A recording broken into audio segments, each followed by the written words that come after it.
Обичате ли ньоки ал горгонзола?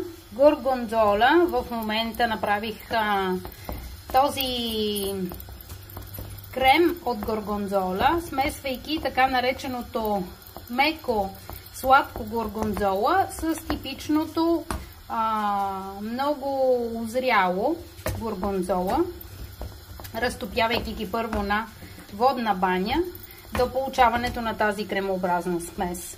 След като ньоките се вдигнат, по това можете да познаете, когато те са готови, обикновено се вдигат, изплуват на повърхността.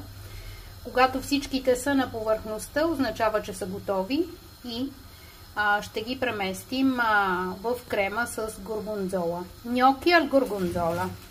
Приятен неделен обяд! I nostri gnocchi col gorgonzola sono pronti. Ето и нашите gnocchi с два вида горгонзола са готови. Приятен апетит! Buon appetito!